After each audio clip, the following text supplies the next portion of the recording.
22대 전반기 국회의장 선거에 4명의 후보들이 등록을 마친 가운데 후보들은 민생 입법과 개혁 국회를 강조했습니다. 이재명 대표는 병원 치료를 위해서 내일부터 휴가를 갔습니다.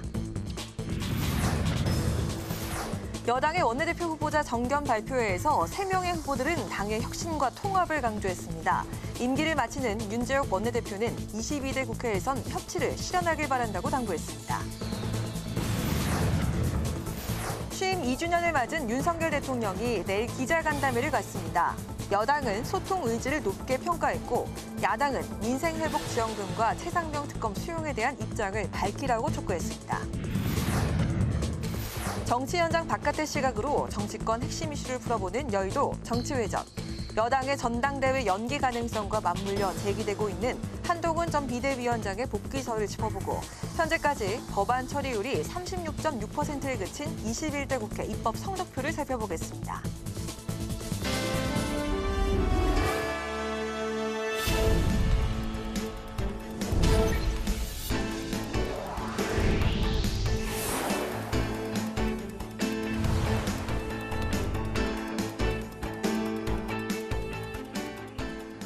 여러분 안녕하십니까? 5월 8일 수요일 국회 라이브 6 시작하겠습니다.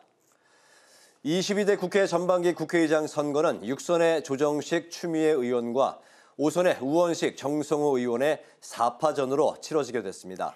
민주당은 내일 예정된 윤석열 대통령의 취임 2주년 기자회견을 앞두고 25만 원 민생회복지원금 수용을 촉구했습니다. 김동길 기자의 보도입니다.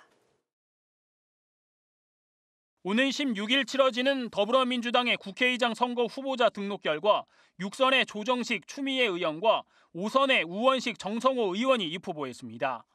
국회의장은 그동안 관례에 따라 원내 1당의 최다선 의원이 추대 형식으로 선출돼 왔지만 5선 의원들이 경선에 뛰어들면서 사자구도가 형성됐습니다. 4명의 후보들은 민생 입법과 개혁 국회를 강조하면서 대여 강경 기조를 앞세웠습니다. 대통령의 본인, 가족, 측근이 관련된 이해 충돌 사안에 대한 거부권 행사 제한을 강구하겠습니다. 국민을 위한 민생 개혁입법 통과를 위해서 또 의장으로서의 모든 권한과 또 저를 던지겠다는 각오로 또 혼신을 다할 생각입니다. 윤석열 정권의 민주주의 후퇴, 상권 분립 훼손에 단호히 맞서서 제대로 싸울 사람입니다. 성과를 낼 수 있게 국민들을 보여주어갖고 민주당이 다수당이 된 그 효능감을 보여줄 수 있게 잘 하도록 하겠습니다. 민주당은 내일 윤석열 대통령의 기자회견을 앞두고 국정기조 전환을 촉구했습니다. 특히 고물가와 고금리, 고환율 등 3중고에 처한 민생 회복을 위해 전 국민 25만 원 민생회복 지원금 수용 등 특단의 조치가 필요하다고 강조했습니다. 우리 대한민국 국민들이 납득할 수 있는 국정기조의 변화 그리고 민생 중심의 국정으로 희망을 만들어 주시기를 간곡히 당부드립니다. 한편 민주당은 이재명 대표가 병원 치료를 위해 내일부터 15일까지 일주일간 휴가를 갖는다고 밝혔습니다. 국회방송 김동길입니다. 국민의힘은 차기 원내대표 선출을 하루 앞둔 오늘 당선인 총회를 열어 후보들의 정견 발표를 들었습니다. 원내대표에 출마한 후보들은 저마다 자신이 적임자라며 지지를 호소했습니다. 오다힌 기자가 전합니다. 22대 총선에서 당선된 국민의힘 당선인들이 한자리에 모였습니다. 내일 열릴 차기 원내대표 선거에 출마한 4선의 이종배, 3선의 추경호, 송석준 의원은 정견 발표에 나서 각자의 공약과 비전을 밝히며 지지를 호소했습니다. 이종배 의원은 충청권 최다선 의원으로서 계파와 지역 문제에서 자유롭다며 중도 확장성을 강조했습니다. 우리 국민의힘이 전국 정당으로 거듭나는데 분골쇄신하겠습니다. 추경호 의원은 거대 야당이 독선적인 국회 운영을 예고하는 등 현재 당이 매우 엄중한 상황에 직면해 차기 원내대표의 역할이 힘들겠지만 사직생의 각오로 나섰다고 말했습니다. 당리 당략에 치우친 부당한 정치 공세에 대해서는 결코 물러서지 않겠습니다. 국민과 함께 거대 야당의 의회 독재에는 강하게 맞서겠습니다. 송석준 의원은 거대 야당과의 협치를 이끌어내면서 유능한 정책 정당으로 만들어내겠다고 강조했습니다. 야당과 상대하기 위해서는 상생과 조화의 정신으로 바로 국회를 대화와 타협의 장으로 정상화시켜야 된다고 생각을 합니다. 내일 1차 투표에서 과반 득표가 나오지 않을 경우 1, 2위 후보 간 결선 투표를 실시합니다. 새 원내대표는 총선 참패 극복을 비롯해 야당의 특검법 공세에 대한 대응 전략 마련과 22대 국회 원구성 협상 등의 과제를 풀어야 할 것으로 보입니다. 한편 임기를 마친 윤재욱 대표 권한대행 겸 원내대표는 21대 국회에서 정쟁의 시간이 협치의 시간을 압도했다고 평가하며 22대 국회에서는 여야의 원활한 대화와 협력을 당부했습니다. 국회방송 오다인입니다. 공론화위원회를 통해 시민 의견까지 모았던 연금개혁. 하지만 여야가 소득 대체율을 놓고 2%포인트 차이로 합의점을 찾지 못하고 있습니다. 29일까지 처리하지 못하면 22대 국회에서 원점부터 다시 논의해야 합니다. 김지수 기자입니다. 12차례 회의와 시민 대표단의 수기 토론까지 진행한 국회 연금개혁 특위. 하지만 끝내 합의점을 찾지 못하고 사실상 활동을 종료하게 됐습니다. 21대 국회가 끝나기 전에 반드시 결론을 내자고 서로 합의를 했고 그래서 상당한 의견 접근을 보고 성과가 있었습니다마는 최종 소득 대체율 2% 차이 때문에 합의에 이르지 못하고 입법이 어렵게 됐습니다. 합의가 불발된 결정적인 이유는 소득 대체율. 보험료율을 9%에서 13%로 올리는 데는 여야가 의견 접근을 이뤘습니다. 하지만 소득 대체율을 43%까지만 올려야 한다는 국민의힘과 45%를 주장하는 민주당이 맞서면서 합의안을 도출하지 못했습니다. 연금특위는 논란이 됐던 5박 7일간의 유럽 출장 계획도 취소했습니다. 주호영 위원장은 출장 기간 중 결론을 내자는 일부 의견도 있었지만 여야가 합의하지 못할 경우 출장의 동기까지 오해받을 수 있어 취소했다고 밝혔습니다. 한편 국회 연금특위 관계자는 연금특위의 활동 기한이 종료되는 오는 29일까지는 상황을 지켜봐야 한다고 밝혔습니다. 만약 연금개혁이 22대 국회로 넘어가게 되면 특위 구성부터 여야 합의까지 갈 길이 먼 상황. 여기에다 2026년 지방선거와 2027년 대선까지 앞두고 있어 표심에 영향을 미칠 수 있는 연금개혁이 제대로 실현될지는 미지수입니다. 국회방송 김지수입니다.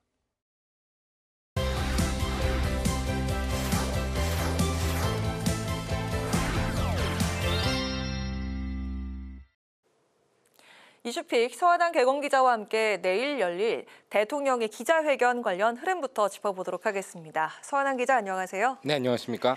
내일 윤석열 대통령이 취임 2주년 기자회견을 진행을 합니다. 특정 언론사와의 녹화 방송이 아닌, 대담이 아닌 1시간 30분 정도, 모두 발언 30분 하고 질문 1시간 하고 자유롭게 질문을 받겠다 이런 계획인데 과연 어떤 이야기들이 나올까요? 네, 내일 오전 10시부터입니다. 이 용산 대통령실에서 취임 2주년 공식 기자회견을 하는데요. 이 재작년 8월 취임 100일 때 이 기자회견을 한 이후에 1년 9개월 만에 갖는 이 두 번째 기자회견입니다. 이번에는 이 모두 발언을 영상으로 대신하고요. 브리핑룸으로 자리를 옮겨서 1시간 정도 이 출입 기자들에게 질문을 받고 또 대답을 할 계획입니다. 질문 주제는 제한을 두지 않겠다는 게 이번 기자회견의 특징입니다. 당연히 부인 김건희 여사의 명품백 수수 의혹이나 또 최상병 특검법에 대한 질문이 나올 수밖에 없을 텐데요. 네. 이에 대해서 이 대통령실 안팎에서는 이 답변 기류가 이 말씀하셨던 KBS 신년 대담 때와는 조금은 달라질 수 있다 이런 얘기가 벌써부터 나오고 있습니다. 이 신년 대담 때에만 해도 공식적으로 사과를 하지 않았었는데 네. 어제 윤 대통령 이 김주현 신임 민정수석을 임명하는 자리에 직접 내려와서 이 사법 리스크는 내가 직접 설명하고 풀겠다라고 얘기를 했었거든요. 때문에 이 기자회견에서 이와 유사한 톤으로 문제가 되는 부분에 대해서 입장을 분명하게 설명을 하고요. 또 검찰 수사가 막 시작됐기 때문에 김건희 여사 이슈에 대해서 검찰에서 수사 중인 내용이기 때문에 이에 적극적으로 응하겠다라는 톤으로 답할 가능성이 점쳐집니다. 김주현 민정수석을 임명한 부분, 이것도 검찰 출신이시잖아요. 그 민정수석이. 당연히 기자회견에서 민정수석실 부활의 필요성과 또 방향도 제시를 하겠지만 민주당은 오늘 이에 반발하는 입장을 또 내놨잖아요. 네, 그렇습니다. 어제 윤석열 대통령이 전 법무부 차관 출신의 이 김주현 민정수석을 신임으로 임명한 것이 주요 뉴스였죠. 검사 출신으로 기획에 능하다는 평을 받는 인물이지만 한때 정치적인 수사를 했던 적도 있습니다. 특히 이 2010년도에는 한명숙 전 총리 사건도 이 서울중앙지검 3차장 검사를 맡아서 진행했던 적이 있는 그런 인물입니다.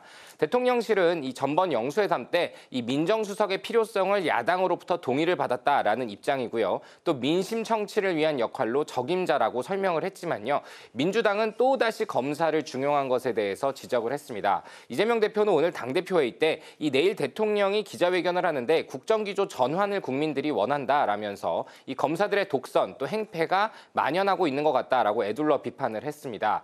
박주민 의원은 라디오에 출연해서 이 사실 민심 청취라고 표현했지만 핵심은 정보일 것이다라고 꼬집었고 이 박성준 민주당 원내 운영수석 부대표 역시 검찰과 경찰, 국세청, 국정원 이런 기관을 총괄하면서 권력 집중을 통한 권한 행사를 더 유지하겠다는 것이 드러나는 인사다라고 이렇게 비판을 했습니다. 네, 그리고 어제 한국일보에서 보도한 영수회담 뒷얘기 논란이 또 시끄럽습니다. 비공식 라인의 소통을 통해서 영수회담이 성사가 됐다라는 것에 대해서 대통령실이 공식 라인을 거쳤다 이렇게 선을 그었는데 법적 대응을 하지 않는 걸 놓고도 여러 말들이 나오고 있네요. 네, 조심스럽게 이 논란도 내일 기자회견에서 질문으로 등장할 것 같은데요. 이 함성득 경기대 정치전문대학원장과 임혁백 고려대 명예교수가 한국일보와 함께 인터뷰를 한 내용 어제 전해드렸는데 이 중에 임 교수는 지난 총선에서 더불어민주당의 공천관리위원장을 맡았던 그런 인물이기도 하죠. 두 사람은 인터뷰에서 구체적인 사례들을 제시하면서 윤 대통령과 이 대표의 입장을 서로에게 전하는 가교 역할을 맡았다고 주장을 했습니다. 근데 이 발언들 중에 일부 내용들이 좀 정치적으로 논란이 커지고 있습니다. 어제 말씀드렸던 것처럼 윤 대통령이 이 대표에게 총리 추천을 요청했다거나 윤 대통령이 차기 대선에서 이 대표의 경쟁자가 될 만한 여권 인사를 대통령실 인선에서 배제하겠다는 뜻을 전했다라는 이 민감한 내용이 있었기 때문인데요. 이는 그동안에 내놓았던 대통령실의 공식 입장과는 배치되는 그런 설명이기도 합니다. 이에 윤 대통령은 기사를 접하고 이 참모들에게 그런 말을 한 적도 없다라면서 강한 불쾌감도 드러냈다고 합니다. 하지만 이 내용이 너무 구체적이고요. 또 대통령실이 이 보도를 한 한국일보나 인터뷰 당사자들에게 허위 사실이라면서 별도의 법적 대응을 시사하거나 그러진 않았거든요. 진짜 아니라면 법적 대응을 할 텐데. 네, 원래 대통령실이 보통 보여줬던 톤은 법적 대응이 일반적인데 그러지 않았거든요. 때문에 내일 기자회견에서 이 비선 논란이 자연스럽게 질의가 나올 텐데 좀 눈여겨볼 부분은 대통령실과 민주당의 입장입니다. 대통령실과 민주당이 하나같이 이 공식 라인을 거쳤고 물밑 접촉은 없었다라고 얘기를 하고 있거든요. 아무래도 영수회담에서 소통이 좀 된 부분이 있는 것 같은데요. 특히 오늘 오후 2시 40분에는 윤석열 대통령이 이재명 대표에게 전화를 걸어서 이 9일부터 15일까지 치료를 받는 것에 대해서 안부도 건넸다고 합니다. 이 영수회담이 성사되는 과정에 있어서는 약간의 논란이 좀 제기가 됐지만요. 적어도 영수회담의 성과로 이 대통령과 이 야당 대표의 한 라인은 구축이 된 것 같습니다. 그렇군요. 촉이 좋은 서한한 기자다 보니까 또 내일 열릴 기자회견에서 내용을 좀 추측을 해주셨는데 얼마나 이런 내용들이 나올지는 한번 또 보도록 하겠습니다. 자, 이어서 국민의힘 이야기로 넘어가 보도록 하겠습니다. 황우여 비대위가 출범한 직후 관리형 비대위 롤답게 전당대회 관련 이슈가 계속해서 거론되고 있습니다. 그런 가운데 3040 정치인들이 주축이 된 국민의힘 천목회에서 여론조사 비율을 50%로 하자, 자, 이렇게 제안을 했다고요? 네, 이 결국 국민의힘 전당대회 이슈에 관련해서 지금 가장 언론이 주목하는 것은 이 여론조사 비율을 어느 정도로 반영할 것이냐, 또 이 한동훈 전 비대위원장이 다시 재등판할 것이냐 이렇게 두 가지인 것 같습니다. 일단 황우여 국민의힘 비상대책위원장은요, 한동훈 전 비대위원장의 출마를 위한 이 전당대회 지연은 아니다라고 오늘도 라디오에 출연해서 선을 그었지만 이 6말 7초보다 한 달 더 늦어진 일정 계획에 자연스럽게 한동훈 전 비대위원장이 당대표로 돌아올 가능성이 거론이 되기 시작했습니다. 그런 가운데 이 국민의힘에서 3040 세대 모임인 천목회가 최근 이 황우여 비대위원장을 만나서 이 전당대회 투표 비율에서 여론조사 비율을 50%까지 반영해달라라고 이렇게 제안을 했다고 합니다. 매월 첫 번째 목요일 만나는 모임이라는 의미의 천목회는 이 김재섭 이 국민의힘 당선인과 이재영 서울 강동을 국민의힘 당협위원장을 비롯해서 이번 4.10 총선에 출마했던 30, 40대 정치인 20명 정도가 참여 중인 모임인데요. 오는 14일과 15일에는 밤샘 토론도 하는데 이 황우여 비대위원장이 참석할 가능성도 거론이 되고 있는 그런 상황입니다. 보수 재건 또 당 쇄신을 외치는 이 3040 보수 정치인들의 목소리가 이 당원 비율 100%를 고수 중인 영남권 중진 현역들을 설득할 수 있을지 역시 지켜볼 대목인 것 같습니다. 네, 그런 가운데 어제 일명 구하라법이 법제사법위원회를 통과한 것을 놓고 본회의 통과 여부를 주목하는 언론들이 많습니다. 헌법재판소에서 먼저 판단이 나온 뒤에 이뤄지는 부분에 대한 아쉬움을 지적하는 목소리가 적지 않아 보이는데요. 네, 이 양육 의무를 다하지 않았거나 자녀를 학대한 부모는 자녀의 유산을 상속받지 못하도록 하는 이른바 구하라법이 이 국회의 구부 능선을 넘었습니다. 어제 국회 법사위는 이 법안심사 1소위를 열고요. 이 구하라법으로 알려진 민법 일부 개정 법률안을 통과시켰습니다. 오는 27일이나 28일 본회의가 열리게 되면 통과가 유력합니다. 2019년 이 가수 구하라 씨가 사망하자 20년 넘게 연락을 끊었던 친모가 딸의 유산을 받아가면서 이 상속제도 전반에 대한 개정 요구가 이뤘지만 20대 국회 때는 임기 만료가 폐기가 됐었죠. 네. 21대 국회에 발의된 개정안은 이 친부모라도 양육 의무를 다하지 않았거나 학대 등 범죄를 저지른 경우에는 유산을 받지 못하도록 이 소송을 제기할 수 있는 상속권 상실 선고 제도를 신설한 게 특징입니다. 하지만 사실 이번 소위 통과에도 좀 비판이 나옵니다. 헌법재판소가 국회에서 관련된 입법 조치를 해주지 않는 상황에서 지난달 25일 먼저 결정을 내렸기 때문입니다. 이 헌재는 유언이 있더라도 유류분 몫을 통해서 이 상속이 가능한 이 유류분 제도에 대해서 피상속인을 장기간 유기하거나 정신적, 신체적으로 학대하는 등의 이 폐륜적 행위를 일삼은 상속인의 유류분은 인정하는 것이 옳지 않다. 일반 국민들의 법감정과 상식에 반한다면서 헌법 불합치 결정을 먼저 내렸습니다. 네. 법안이 통과가 되면 이 발의가 된 지 이 1436일 만인데요. 이 정치권이 강대강 대치를 하면서 정쟁에 몰두하다 보니까 이미 이처럼 국민적 합의가 이뤄졌던 구하라법 처리가 늦어진 게 아니냐는 아쉬움이 드는 것도 사실입니다. 네, 오늘 말씀 여기까지 들어보도록 하겠습니다. 서한한 개공 기자와 함께했습니다. 고맙습니다.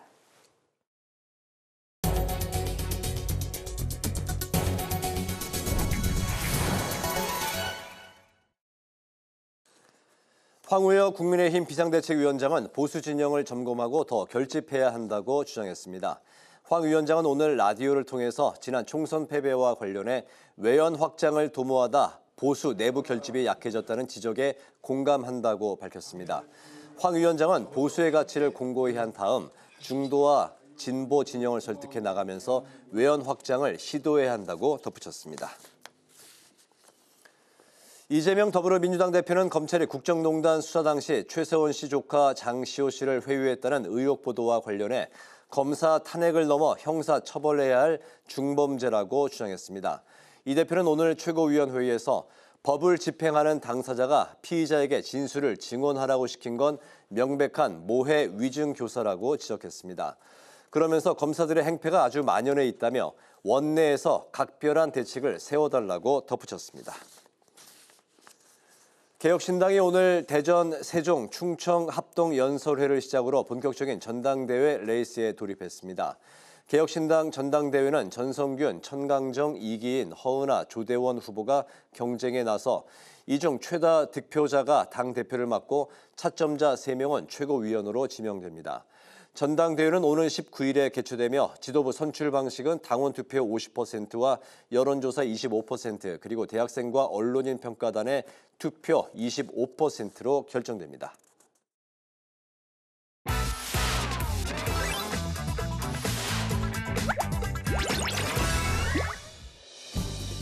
(5월 8일) 강아랑이 전해주는 정치권의 뜨거운 말말말 강아랑의 정치랑입니다. 오늘 첫 번째 주제는 어버이날 공휴일 지정입니다. 오늘은 어버이 은혜에 감사하고 어른과 노인을 공경하는 경로 효친의 미덕을 기리기 위해 법정 기념일로 지정된 어버이날이죠. 어버이날을 맞아 정치권에선 서로 다른 메시를 내놨습니다. 국민의힘은 어르신들의 노후 지원에 힘쓰겠다는데 무게를 둔 반면 야권에선 대체로 이태원 참사나 최상병 사건 유가족을 위로하는 목소리를 냈습니다. 정의용 국민의힘 수석 대변인은 논평을 통해 어르신들의 노후, 일자리 등 정책 지원을 약속했습니다. 특히 노인 빈곤율을 위한 대책 마련이 필요하다면서 목소리를 높였습니다. 반면 야권은 정부 실정론에 대한 비판을 이어갔습니다. 국민의힘 정권에서 발생한 세월호, 이태원 참사, 최상병 사건을 부각시키면서 유족에 대한 위로의 메시지를 전했습니다. 이런 가운데 정치권에선 어버이날을 공휴일로 지정해야 한다는 목소리도 나왔는데요. 사실 세상이 핵가족화되지 않습니까? 그래서 부모님과 어르신의 소중함을 모르고 저출산 고령화 시대 때 가정의 소중함을 일깨우기 위해서 어버이날을 공휴일로 하자 해가지고 법안을 냈습니다. 22대 국회에서 혹시 다시 추진하실 계획도 있으신가요? 다시 추진할 겁니다. 사실 어버이날을 법정 공휴일로 지정하자는 논의는 꽤 오랜 시간 지속되어 온 주제이기도 하죠. 국회에서 14차례나 관련 법안이 발의됐지만 번번이 무산되기도 했었고요. 어버이날을 공휴일로 지정하자는 의견에 많은 국민들이 호응을 보내곤 있지만 민간 부문 근로자는 온전히 휴일을 누릴 수 없다는 점, 또 5인 미만 사업장의 경우 근로기준법 적용 대상이 아니라는 점 등 여러 현실적인 문제로 공휴일 지정은 미뤄져 왔습니다. 때문에 어버이날의 의미를 살린 법정 공휴일로 지정하기 위해선 사회적 합의가 선행돼야 한다는 의견이 나오고 있습니다. 내년 오늘은 언젠간 어버이날은 온 가족이 가정의 소중함을 일깨우면서 휴식을 취할 수 있는 공휴일 지정이 될 수 있을까요? 이어서 두 번째 주제입니다. 부활한 민정수석실입니다. 윤석열 대통령이 현 정부에서 폐지됐던 민정수석실을 신설하고 초대 민정수석 비서관에 김주현 전 법무부 차관을 임명했습니다.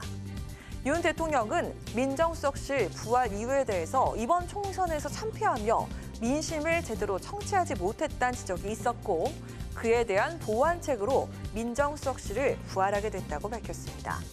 하지만 민정수석 비서관 자리가 부활한 것을 두고 여야 평가는 극명하게 엇갈렸습니다. 민주당은 민정수석을 통해서 검찰의 김건희 여사 명품백 수수 의혹 수사를 통제하려는 그런 의도가 아니냐면서 비판했습니다. 사정기관 장악용이자 사법리스크 대응용이라면서 지적을 했습니다. 사정기관 장악용이다. 그리고 이제 각종 사법 리스크 대응용이다. 대통령실은 고유하게 원래 인사권을 가지고 있지 않습니까? 그러니까 인사권에다가 정보까지 더해지면 사실상 공직들은 장악이 가능하죠. 검찰 권한 장악 이런 것까지 다 생각하고 있는 거 아니냐 이렇게 비춰지는 거겠죠. 왕수석이라고 불렸고 그것이 권력 남용의 문제가 됐던 자리였잖아요. 그렇게 폐지할 때는 언제고 이제 상황이 대통령 자신에게 불리해지니까 민심 청취를 들어서 이제 부활을 한다는 것을 어느 국민이 납득을 할 수 있겠습니까? 자신을 둘러싼 사법 리스크를 면피해보겠다는 속셈으로 보여집니다. 국민의힘은 이런 야권의 비판에 대해서 민정수석실 부활은 민심 청취를 통해 국정 운영에 반영하겠다는 의지라고 못 박았습니다. 또 기대와 우려가 교차하는 만큼 민정수석이 낮은 자세로 민심을 들어달라고 당부의 메시지를 냈습니다. 민정수석실을 없앴는데도 검찰 독재라는 말을 쓰고 계시지 않습니까? 그러고 나서는 민심을 잘 모른다 이렇게 그러셔서 민정수석실을 만든 거 아닙니까? 그러면 박수를 쳐주셔야 되지 않겠습니까? 또 무슨 사법 통제를 하니 뭐 검찰 독재를 강화하느니 이거는 어불성설이 아닌가 생각이 듭니다. 오로지 국민을 위해 설치한 것이며 가감없이 민심을 청취해 국정 운영에 반영하겠다는 강한 의지입니다. 심혈을 기울여서 이번 인사에 정성을 쏟고 국민들에게 이 인사를 자신 있게 소개하고 국민들의 민심을 받들고 이번 총선의 그런 뜻을 내가 정말 뼈저리게 느끼고 있다. 민정수석실 부활은 특검 방탄용이란 지적에 사법 리스크는 직접 풀어야 할 문제라며 선을 그은 윤 대통령. 내일 취임 2주년 기자회견에서 어떤 메시지를 낼지 주목되고 있습니다. 지금까지 강아랑의 정치랑이었습니다.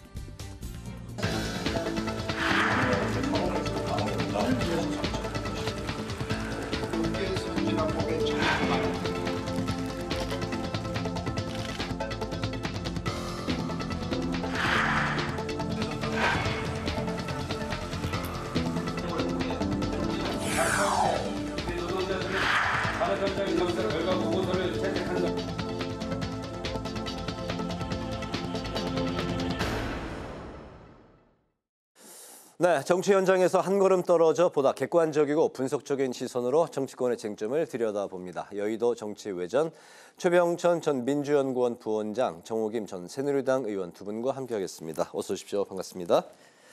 네, 윤석열 대통령 취임 2주년 기자회견이 내일 열리게 되는데요. 과연 윤석열 대통령이 이 자리에서 이제 소통의 모습을 보여줄 것인지, 또 가장 관심을 끄는 그 핵심 사안 두 가지, 최상병 특검, 또 김건희 여사 문제에 어떻게 답할 것인지, 어떤 방식으로 풀어나갈 것인지가 이제 핵심인데요. 두 분이 생각하시기에 내일 그 윤석열 대통령 기자회견 좀 어떤 모습을 보여줬으면 좋겠다 생각하시는지를 중심으로 해서 내일 기자회견과 관련한 말씀 좀 들어보겠습니다. 오늘은 최 부원장님부터 들어볼까요? 이제 기대와 예상은 좀 다를 수 있는데요. 그러니까 바램과 예상이 좀 다를 수 있는 건데 지금 바램을 좀 중심으로 얘기를 하면 윤석열 대통령 입장 및 국민의힘 입장에서는 지금 세 가지 문제가 있는 것 같아요. 하나는 특검에 대해서 어떤 입장을 표명할 거냐.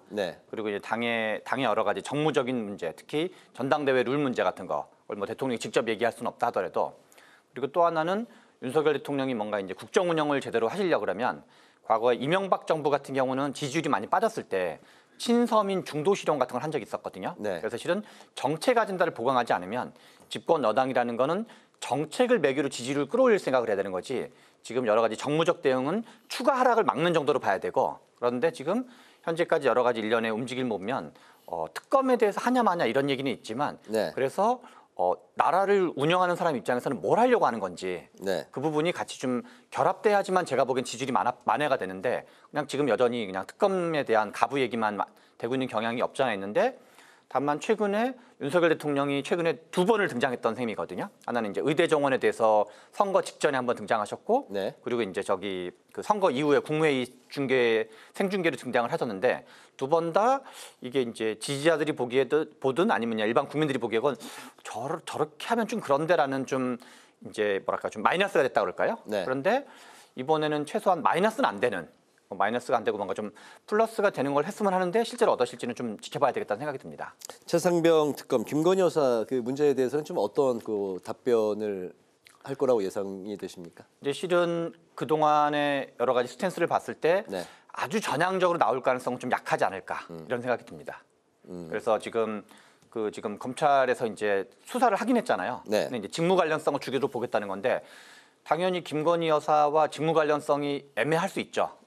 직무 관련성이 분명하지 않으면, 그리고 특히나 이제 공직자의 배우자이기 때문에 김영란법 적용이 안 되는 측면이 있다는 거거든요. 그래서 실은 이제 지금 민주당을 비롯한 야당 쪽에서는 이게 약간 면책하기 위한 과정으로 측면이 있는 거 아니냐라고 해서 약간 이제 그런 관점과 아닌 관점이 혼재되고 있는데, 현재만으로는 좀 어떻게 될지는 좀 지켜봐야 될 것 같습니다. 네, 저희 자막에는 이제 최상병 가슴 아픈 일이고 명품백에 대해서 이제 수사 협조를 밝힐 것으로 뭐 그렇게 이제 점치는 이제 그 해석도 있는 것 같습니다.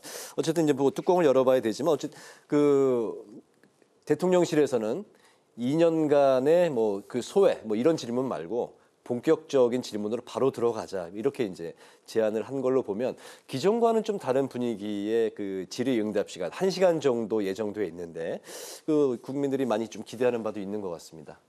그동안에 그 KBS와의 대담도 있었고, 또 그 총선 과정에서 담화도 있었고, 또 총선이 끝난 직후에 국무회의에서의 모두 발언도 있었고, 그럴 때마다 전격적인 반전이 필요하다라는 제언을 많이 했고, 많은 사람들이요. 그런데 실제로 반전은 어려웠어요.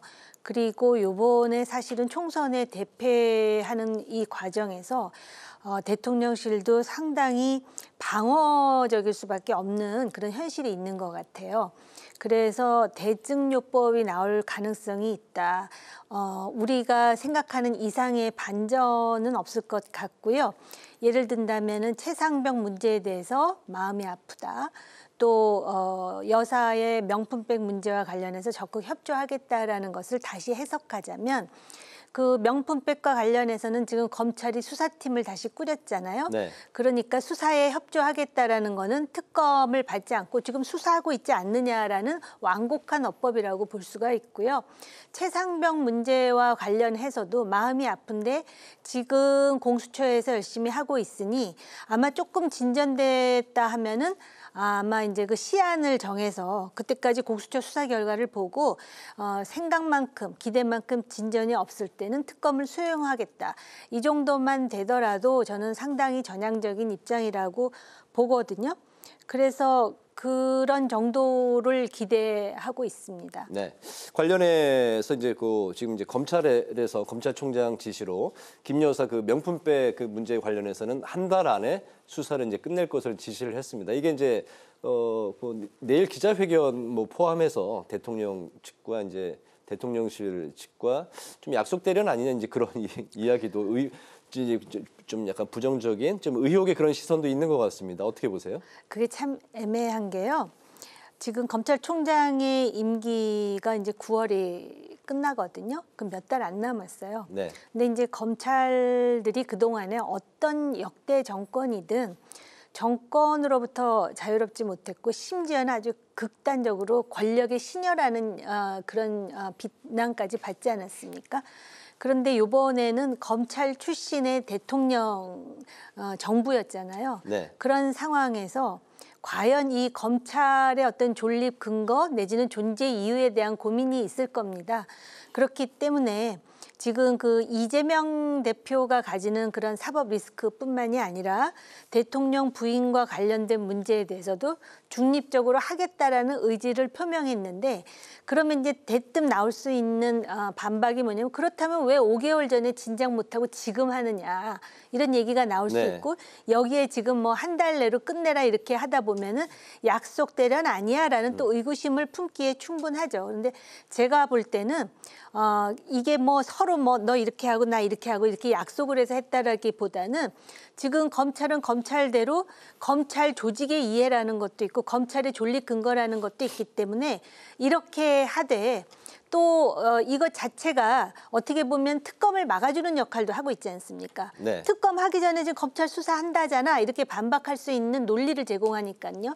그런데 또 대통령실에서는 그런 검찰에 대해서 100% 완전히 검찰에 의존하기는 어려운 현실이기 때문에 민정수석을 또 새로 도입한 거 아니겠습니까? 그렇기 때문에 이 관계를 철저한 어떤 그 내부의 어떤 그 긴밀한 조율 속에 약속 대련했다고 보이진 않지만 네. 상황에 따라 달라질 수 있는 여지는 남겨놓지만 그런 이해관계가 작동하고 있다라고 해석하는 게 맞을 것 같아요. 내일 뭐 그 기자회견 관련해서 하실 말씀 없으시면 넘어가고 있으시면 넘어갈까요? 네. 바로 알겠습니다.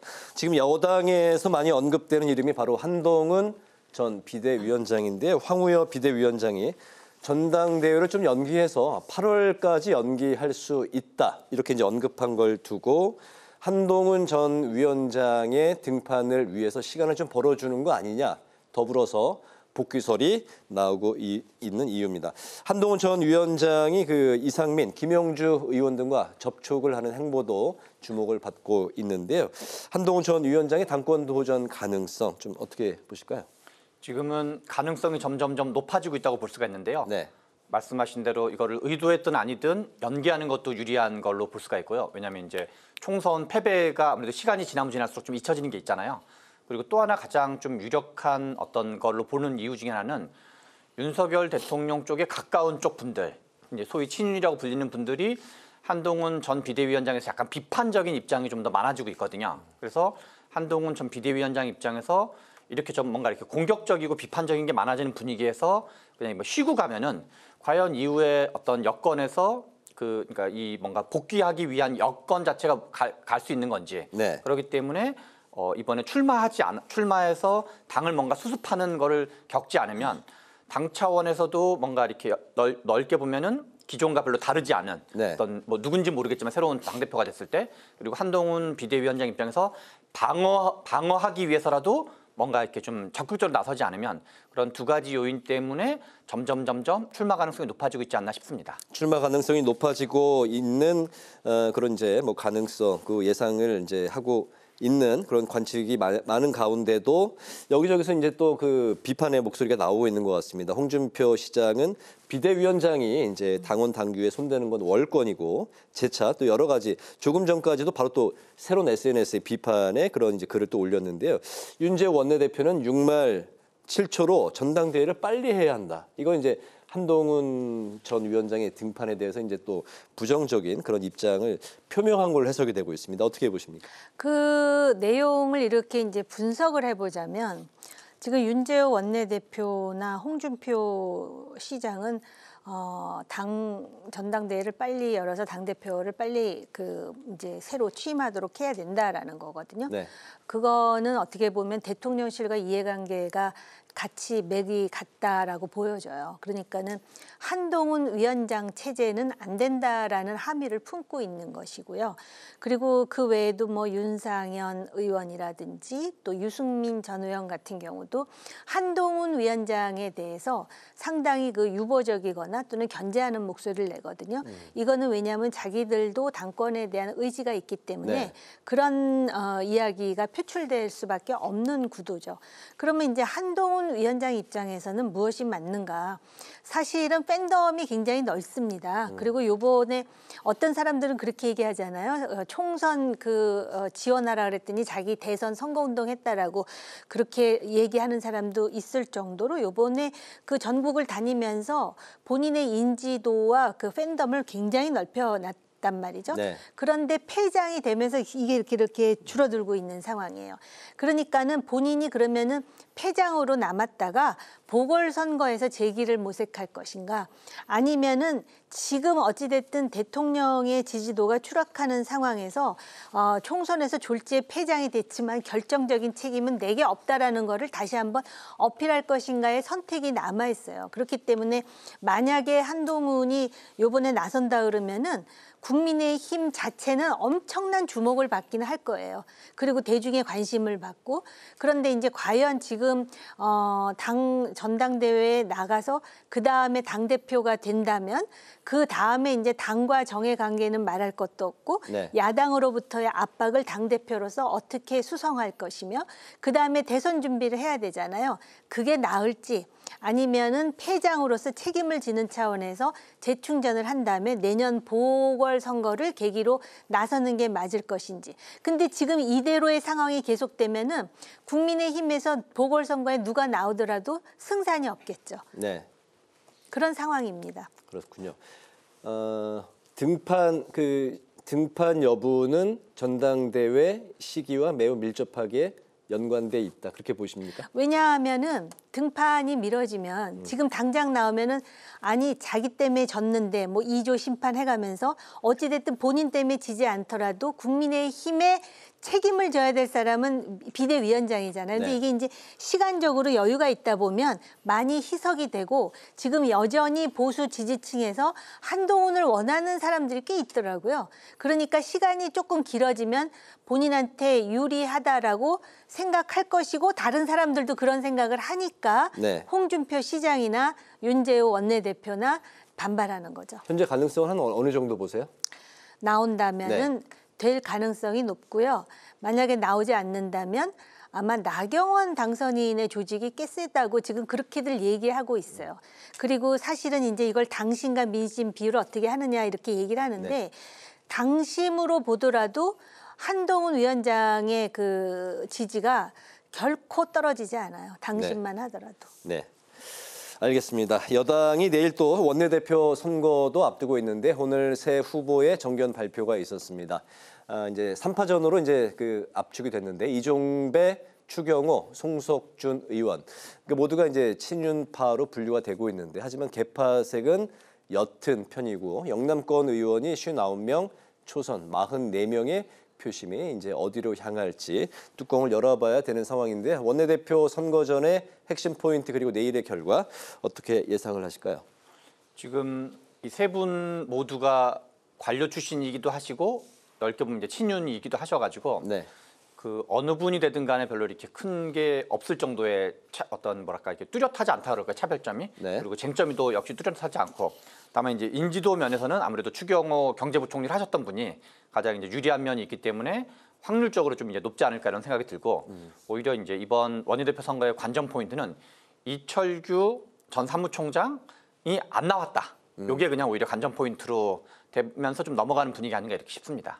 네, 네, 알겠습니다. 네, 짧게 말씀하셨네요. 네, 예, 알겠습니다. 네. 이렇게 되면은 원내대표가 누가 되든 국민의힘은 당대표를 중심으로 당대표가 부각되는 구도예요. 이 세 사람이 관료 출신이라는 특징이 있잖아요. 그 나름대로 자기 영역에서 전문성이 있음에도 불구하고 정치로 따지자면은 그냥 무색무취해요. 별 감동이나 드라마틱한 요소가 없어요. 그리고 또 때로는 자기를 던져야 되는데 자기를 던질 생각도 별로 안 할걸요. 그러다 보니까는 그렇게 깊은 인상을 지금 주고 있지는 못하고 단지 지금 한 사람은 충청도, 한 사람은 경상도, 한 사람은 경기도 해가지고 그 지역의 초선 의원들이 가장 많은 지금 그 TK가 유리하지 않느냐 이렇게 얘기를 하는 거거든요. 초선도 많고 그 네. 지역 당선인도 많고 하다 보니까. 그런데 이제 문제는 뭐냐면 사실은 원내대표까지 포함해서 수도권에서 어렵게 된 사람이 당 지도부를 맡는 게 사실은 당의 명운을 위해선 좋아요. 그런데 이 내부에 분명히 우리 눈에 보이지 않는 다양한 다이나믹스가 존재할 거예요. 그렇기 때문에 저는 여전히 조심스럽지만은 추경호 후보가 좀 유리할 것이다라고 생각해요. 알겠습니다. 새 원내대표의 이제 첫 번째 시험대가 최상병 특검법 재의결에서 이제 어떤 활약을 펼칠 것인지 당내에서는 이제 관전 포인트가 이제 될 텐데요. 윤석열 대통령이 내일 기자회견에서 공수처 수사 후에 여야가 합의하면 수용하겠다 이런 입장을 밝힐 수도 있다는 대통령실의 이야기도 나왔습니다. 김진표 의장도 21대 국회 내에서 합의 처리를 이제 강조하고 있고 21대 국회는 29일에 이달 29일에 이제 종료가 되겠습니다. 이제 3주 남겨둔 시점인데 민주당은 하지만 조건부 수용은 없다 이렇게 이제 강경한 입장을 보이고 있습니다. 최상병 특검법이 합의 처리될 여지가 있을지 그 가능성 네, 어떻게 보십니까? 지금 대통령이 내일 기자회견에서 공수처 수사 후 여야 합의를 전제로 해서 수용할 수 있다라는 입장을 지금 필 수 있다라는 것이 대통령실에서 나오는데요. 공수처 수사가 늦어지는 이유는 인력도 부족하고 이렇게 되면은 올 7월이 되면은 그 통신 관련 데이터에 대한 그 정보가 은폐될 가능성이 있다라는 게 야권의 주장이거든요. 그렇기 때문에 제 생각으로는 오히려 공수처 수사의 시한을 정하는 것이 어떨까. 예를 든다면 뭐 7월. 네. 그런데 그때까지의 결과에 어떤 괄목할 만한 그런 그 결과가 나오지 못할 때는 특검을 받아들이겠다라든지. 그래서 사실은 야당은 지금 무조건 조건부 수용 없다라고 지금 강경한 입장을 취하거든요. 자기네 수를 내세워서. 그럴 때 과연 이렇게 그 대중들 그다음에 유권자들이 들을 때 저 정도인데 왜 야당이 못 받아들이지 할 정도의 네. 대안을 제시하는 게 바람직하겠죠. 그러려면은 시한을 정하는 게 맞을 것 같아요. 네, 시한을 정하는 게 순서일 것 같다. 네.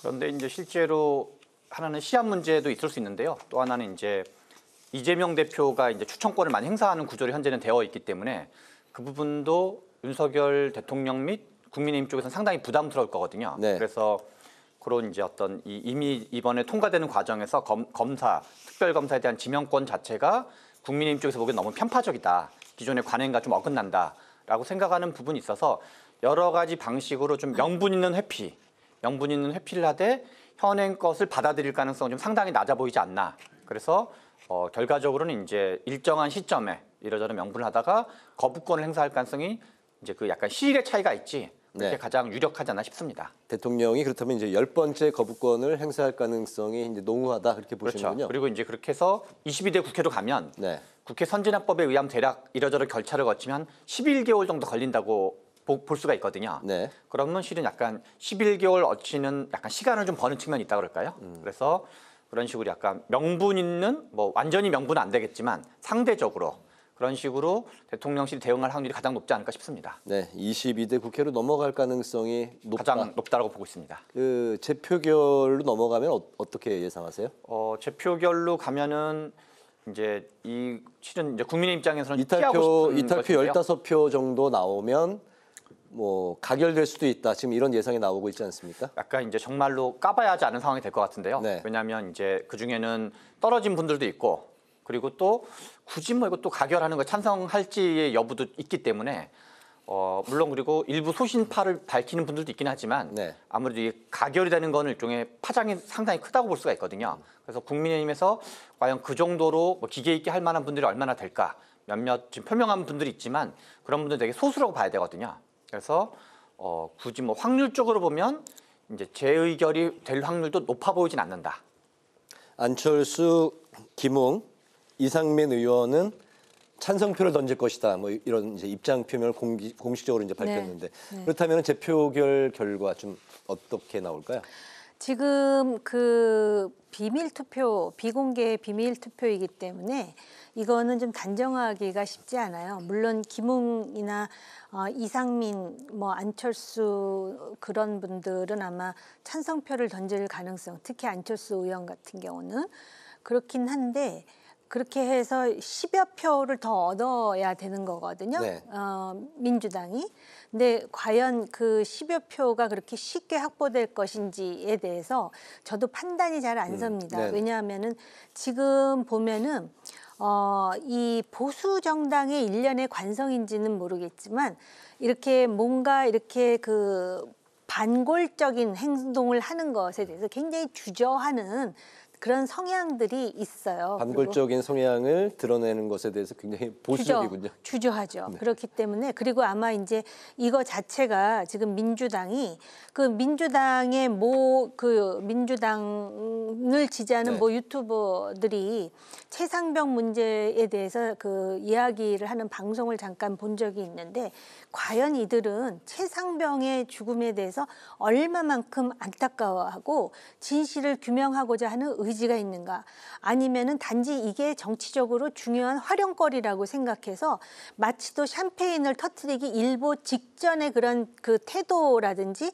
그런 식의 어떤 그 모습을 보이는 걸 보고 제가 상당히 경악하기도 했거든요. 근데 이거의 본질은 최상병 죽음의 진실이 무엇이고 외압이 작용되었었는가에 대한 분명한 사실을 확인하는 게 굉장히 중요한 건데 그런 거에 대해서 지금 정치권이 너무 정파적 이해에 매몰돼 있다는 생각이 솔직히 들어요.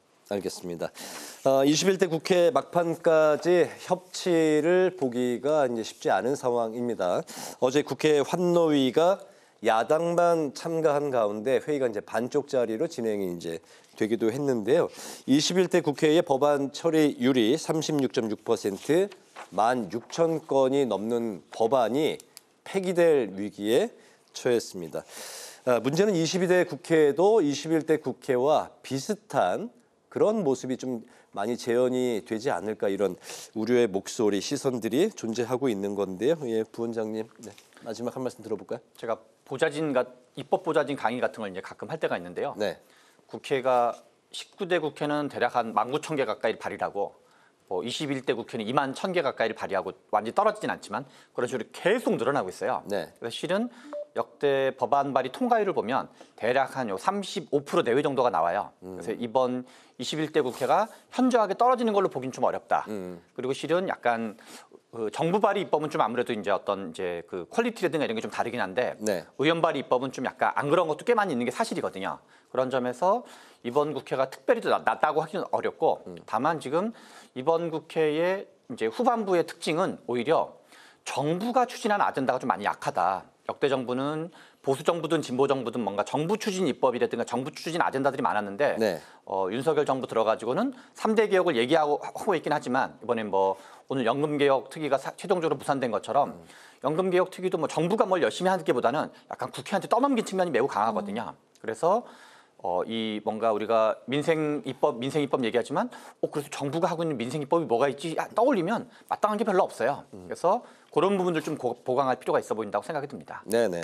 실제 이제 들여다 보면 오히려 이제 국회 입법 법안보다는 정부 추진 법안이 좀 약한 측면이 있는 것 같다. 지적을 해주셨어요. 네. 이거는 뭐 21대, 22대의 문제뿐만이 아니라요. 계속해서 4년에 한 번씩 있는 이거는 뭐 예측하기 너무 쉬운 일들이고요. 네. 여기에 하나 더 보태자면 이제 이 국회가 끝날 무렵에 전부 또 국회의원들이 붙은 사람 떨어진 사람 할 거 없이 전부 외국으로 나가죠. 그러면 이제 언론 보도에 무슨 뭐 마다가스카르니 뭐 탄자니아니 심지어는 우리나라의 국익하고 어떤 관련이 있는지 모르겠지만 또 유럽의 아름다운 나라들 그렇게 해가지고 항상 언론에서 그거를 비판을 하는 것도 4년에 한 번씩 있는 물론 그 해외 외유는 4년에 한 번씩은 아니에요. 거의 뭐 매해 있는 행사인데 이거가 바로 개혁 대상임에도 불구하고 하나도 안 고쳐지고 그걸 고치지 않는 상황에서 여전히 또 당파적인 싸움은 계속되고 이게 대한민국 정치가 그러다 보니까 다른 거는 다 진화돼서 뭐 K-아트, K-무비 다 나오는데 K-정치 그러면 굉장히 부정적인 의미로 쓰이잖아요. 어떻게 보면 부끄러운 우리들의 자화상이겠죠. 알겠습니다. 뭐 입법뿐만이 아니라 여러 가지 좀 개혁이 돼야 할 22대 국회 상이 좀 많이 있다는 그런 말씀들. 앞으로 이제 3주 21대 국회 이제 회기가 남아 있고 또 22대 국회가 이제 시작이 될 텐데 관련한 이야기들 개혁해야 될 그런 이제 또 수정해야 될 부분들에 대해서 두 분의 이야기 또 많이 들어보도록 하겠습니다. 오늘 여의도 정치외전 여기서 마치도록 하겠습니다. 지금까지 최병천 전 민주연구원 부원장, 정호김 전 새누리당 의원 두 분과 함께했습니다. 말씀 잘 들었습니다. 감사합니다. 오늘 국회 라이브 6도 여기서 마치겠습니다. 시청해 주신 여러분 고맙습니다.